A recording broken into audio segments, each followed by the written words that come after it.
Sama Sambuddhassa.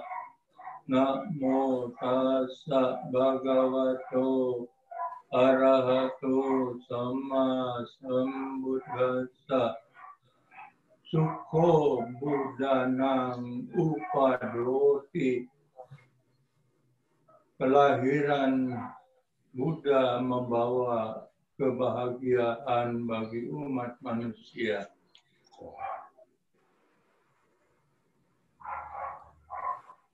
Bapak, Ibu, saudara-saudara sekalian yang saya cintai, baik yang ada di rumah, di dalam negeri, maupun yang ada di rumah, di luar negeri,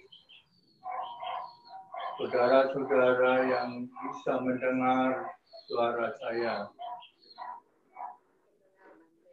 Hari ini 7 Mei 2020, seluruh umat Buddha memperingati dengan sukacita dan bahagia Hari Trisuci Waisak yang ke-2564. Trisuci Waisak sudah kita sangat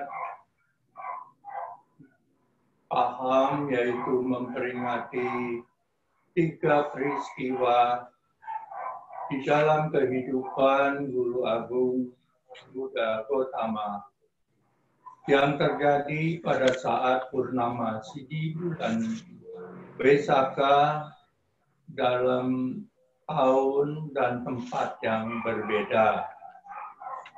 Yang pertama adalah kelahiran dari Pangeran Siddhartha sebagai putra mahkota kerajaan Sakya di Taman Lumbini, terjadi pada purnama Sidi bulan Waisak tahun 523 sebelum Masehi. Yang kedua, saat purnama Sidi bulan Waisakha di hutan Kuruela dalam usia 35 tahun, Pangeran Siddhartha yang sudah menjalani bertapa 6 tahun lamanya mendapatkan pencerahan agung menjadi sama Sang Buddha. Yang ketiga adalah ketika beliau sudah berusia 80 tahun di Kusnara, beliau wafat dan parinibbana. 3 peristiwa di saat-saat purnama Sidi inilah yang kita peringati hari ini. Semoga berkah dari Trisuci Waisak ini akan memberikan dorongan, memberikan kekuatan dan berkah yang agung kepada Bapak, Ibu, saudara-saudara dimanapun berada. Sehingga dalam kehidupan kita sebagai manusia saat ini bisa mendapatkan kesehatan dan kebahagiaan. Bapak, Ibu, saudara-saudara yang berbahagia. Kesehatan di dalam ajaran Sang Buddha disebutkan sebagai satu berkah yang sangat mulia. Dalam ayat Dhammapada 204 dikatakan arogya paramalabha, tidak sakit atau sehat itu merupakan berkah yang mulia di dalam hidup ini. Nah, untuk memperoleh tidak sakit atau yang kita kenal sebagai sehat, kita harus mengerti dengan benar faktor-faktor apa yang mengganggu kesehatan. Yang pertama adalah adanya utuh atau iklim atau temperatur yang berubah-ubah di dalam kehidupan ini. Dan juga hembusan-hembusan angin itu bisa menimbulkan ketidaksehatan di dalam diri seseorang atau mengganggu kesehatan kita. Karena itu maka di daerah-daerah di mana turun salju, para umat Buddha tentu tidak lupa untuk menggunakan sweater atau baju tahan dingin.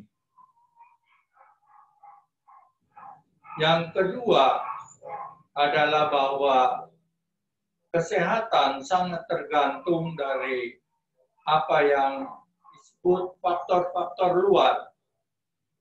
Faktor-faktor luar itu antara lain adalah yang kita kenal sebagai ahara atau makanan tubuh.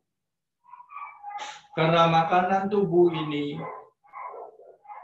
lah yang akan memberikan kita kekuatan, kesehatan untuk jasmani kita. Karena itu maka Dhamma menganjurkan agar kalau kita ingin sehat,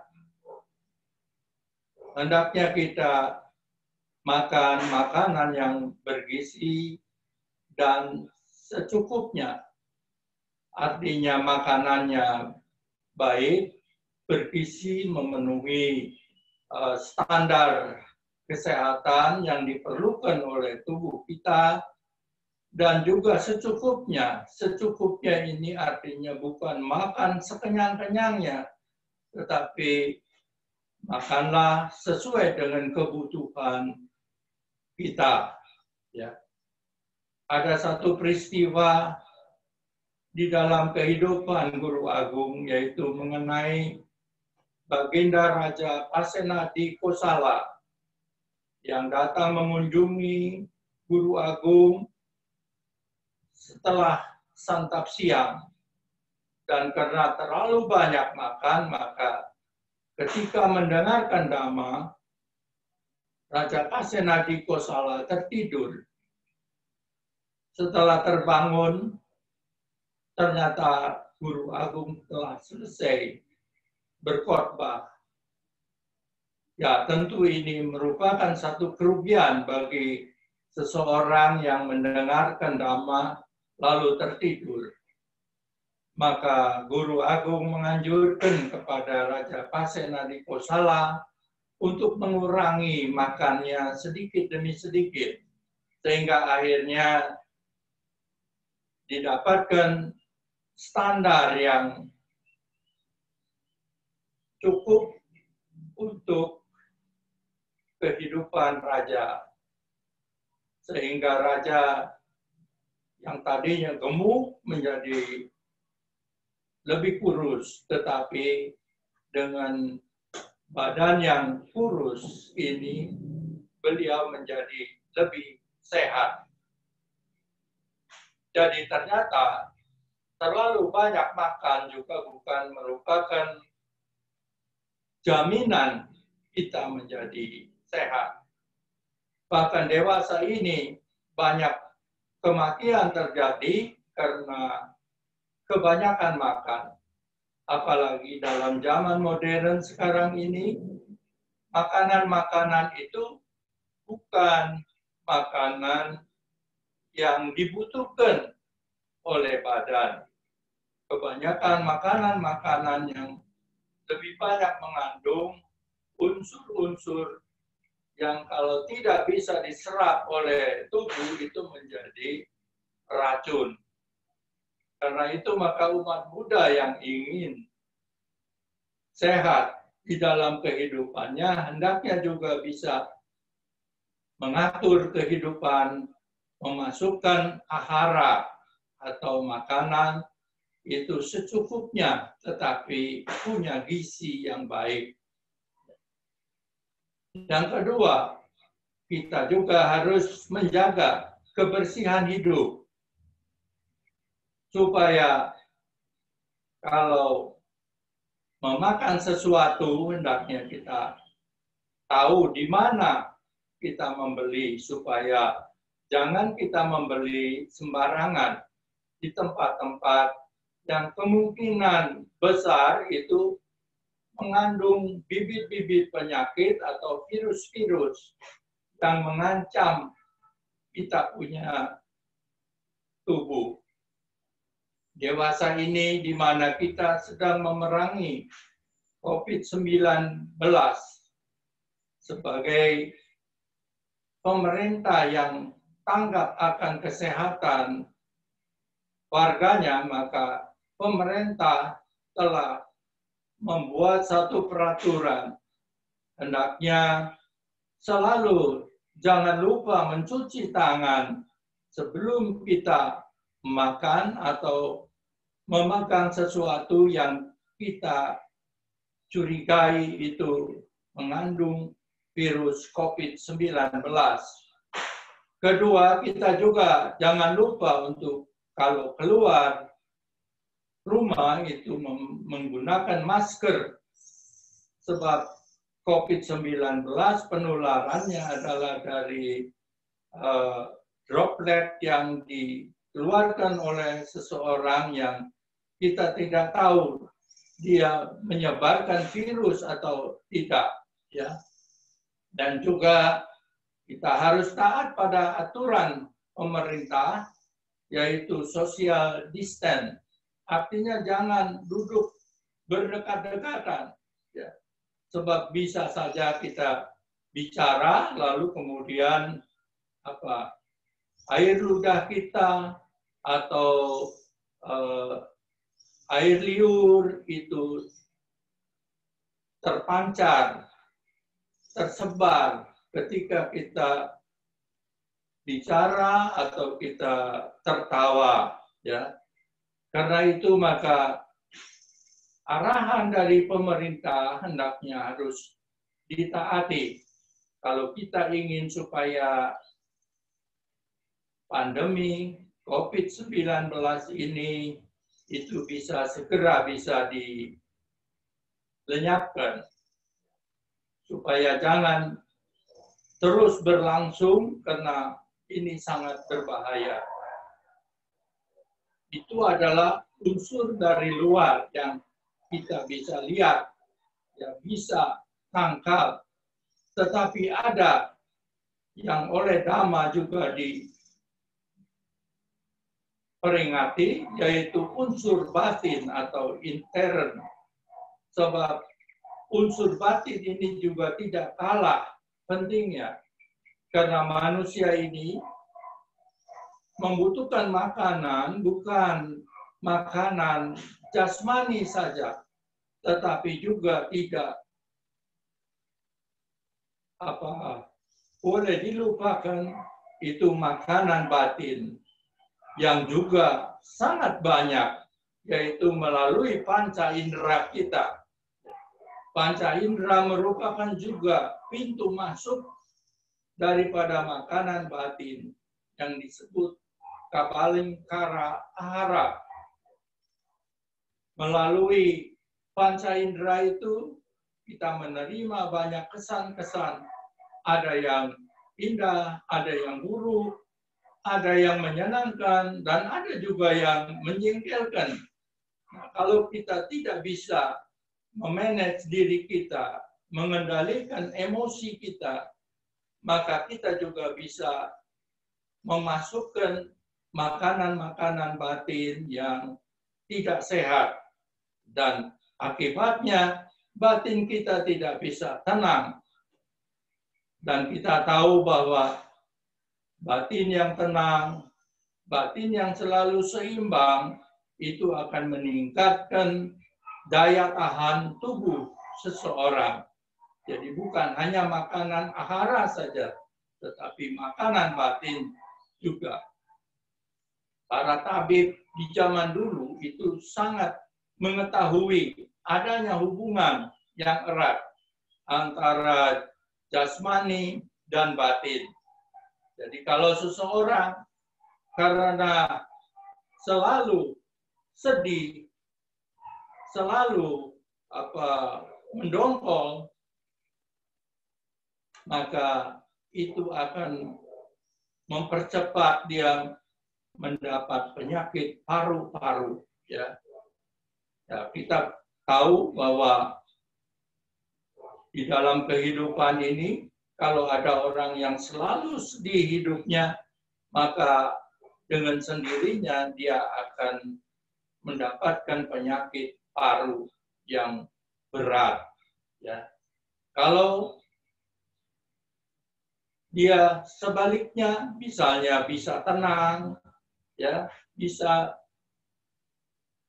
mengendalikan emosi, ya, dengan melalui samatha bhavana atau vipassana bhavana, sehingga dalam batinnya sudah tumbuh pengertian yang benar tentang kehidupan ini, maka hal-hal yang menyedihkan itu bisa dikurangi dan batinnya akan tenang, seimbang. Ini akan juga mendorong daya tahan tubuhnya menjadi lebih kuat. Ya. Kalau ada orang yang selalu marah-marah, pemarah, kemudian membenci, ya, mendendam, maka itu juga akan menyebabkan tekanan darah yang tinggi. Dan kita tahu tekanan darah tinggi ini bisa menyebabkan adanya stres, ya, yang sangat berbahaya bila ada pendarahan di otak dan sebagainya. Jadi antara makanan batin dengan jasmani kita itu sangat erat hubungannya. Dan ini sudah diketahui dalam ilmu ketabiban di zaman dahulu. Karena itu maka para tabib selalu menganjurkan agar kita itu selalu bisa memanage diri sendiri, ya, di samping memasukkan makanan dari mulut, tapi juga menjaga pengendalian diri, ya, dengan menjaga kita punya panca indera ini supaya jangan memasukkan hal-hal yang negatif, ya, yang kita kenal sebagai yoniso manasikara. Jadi kalau orang sudah bisa mengendalikan diri, selalu waspada, ya, dan ini tentu harus dicapai melalui satu latihan, ya, meditasi pada saat-saat tertentu. Maka dia tentu akan lebih bahagia daripada orang lain yang tidak melatih. Lalu kebahagiaan, banyak orang hidup ini mencari kebahagiaan.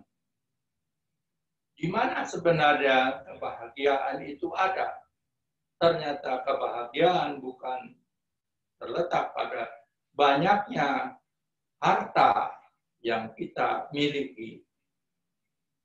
Satu contoh dalam kehidupan modern sekarang ini, akibat dari adanya pandemi corona, ya, orang-orang kaya itu harus diam di rumah, tidak lagi boleh mengendarai mobilnya yang mahal dan sebagainya, dan dia akan menjadi tidak senang. Ya. Jadi ternyata ketidaksenangan, tidak ada kebahagiaan itu bukan dijamin dengan adanya harta. Ya, karena itu maka Dhamma mengatakan kalau kita ingin bahagia ada 4 macam kebahagiaan yang bisa kita peroleh dalam kehidupan ini yang disebut vedaniya, kita suka. Kebahagiaan yang bisa dirasa, kebahagiaan yang bisa dilihat, dan kebahagiaan yang muncul dalam diri kita masing-masing dalam kehidupan ini. Jadi tidak perlu nunggu sampai kita itu meninggal dunia, ya. Tetapi dalam kehidupan ini kita bisa bahagia. Dan memang ajaran Buddha dibabarkan oleh beliau itu bukan untuk para biku saja, tetapi untuk para umat Buddha yang mau mencari kebahagiaan. Jadi ajaran Buddha atau tujuan dari Dhamma adalah supaya umat bisa hidup bahagia dan sejahtera. Nah, untuk itu maka kita harus mengerti apa yang disebut bahagia yang bisa kita rasa. Satu, itu adalah ati suka, kebahagiaan dari bisa mengumpulkan, ya, bisa berhasil dalam usaha, sehingga kita dari orang miskin bisa menjadi orang yang lebih kaya. Ya. Tetapi itu tidak cukup, karena kalau sudah jadi kaya, kita pikir, ya itu sama saja mencari penyakit untuk diri sendiri. Karena itu maka Dhamma menganjurkan untuk kita meningkatkan menjadi boga suka. Boga suka artinya kita bisa memberi, bisa membantu, bisa berlaku dermawan bagi orang-orang yang memang membutuhkan, sehingga kita bisa bantu mereka itu juga bisa menikmati apa yang kita peroleh. Ya, namanya boga suka. Jadi kebahagiaan dari memberi. Karena ketika kita memberi seseorang yang sedang kesulitan, seseorang yang sedang kelaparan, bahkan kita bisa membagi sedikit makanan kepada binatang-binatang, kita melihat betapa bahagianya binatang dan orang-orang tersebut. Dalam hal ini Buddha pernah bersabda, kalau seandainya semua orang mengerti manfaat daripada memberi, maka dia tidak akan makan sebelum menyisihkan sebagian dari makanannya untuk dibagi kepada makhluk lain. Bahkan ketika makanan itu tinggal sesuap juga, kita bagi menjadi setengah suap untuk mereka dan setengah suap untuk kita. Nah, ini memang sudah dipraktikkan oleh guru agung kita, sehingga guru agung kita itu akhirnya memiliki parami yang luar biasa, yang disebut upa parami. Dan beliau mencapai tingkat kebudahan. Jadi tingkat kebudahan dicapai karena memiliki parami yang tinggi. Yang ketiga itu adalah ananasuka, yaitu kebahagiaan kalau dalam hidup ini kita tidak berhutang. Bukan saja berhutang karena kredit macet dan sebagainya, tetapi di sini ditekankan kalau seorang ayah atau ibu tidak memperhatikan pendidikan, kesejahteraan daripada anak-anaknya karena terlalu sibuk dengan mencari, ya tidak ada habisnya. Ya, anak-anak menjadi telantar, itu juga disebut itu berhutang kepada anak-anak dan keluarga. Ya, kita bisa mengerti ketika kita berhutang sama tukang gado-gado saja, rasanya kita akan menyingkir kalau melihat tukang gado-gado itu, wah saya masih punya utang, ya. Nah, karena itu maka berhutang hendaknya juga jangan terlalu banyak, ya, terutama berhutang kepada keluarga, ya. Nah, misalnya Dalam Mangkala Sutta dikatakan mata pitu upatana puta dara sesanggaho. Memelihara, memperhatikan anak dan istri. Dan jangan memiliki mata pencarian yang berbahaya. Bukan saja berbahaya untuk diri kita, tapi juga berbahaya untuk anak istri kita. Ya. Jadi ini adalah mata pencarian yang benar harus dimiliki. Dan yang keempat, itu adalah yang disebut ana wajah suka, kebahagiaan tertinggi, yaitu kebahagiaan karena kita punya kehidupan tidak bernoda, karena memiliki sila yang kuat, ya, sehingga kita bisa mengurangi banyak perbuatan atau karma-karma yang tidak baik. Dan ini tentu sangat bermanfaat bagi kehidupan yang akan datang.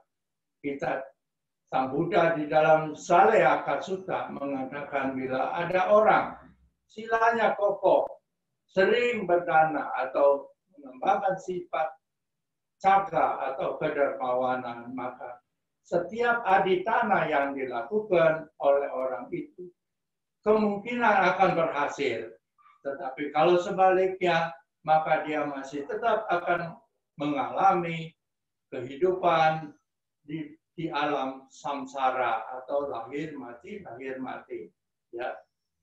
Nah, oleh karena itulah maka sebagai penutup dari apa yang saya bisa sampaikan sebagai pesan Dhamma pada Trisuci Wesak 2564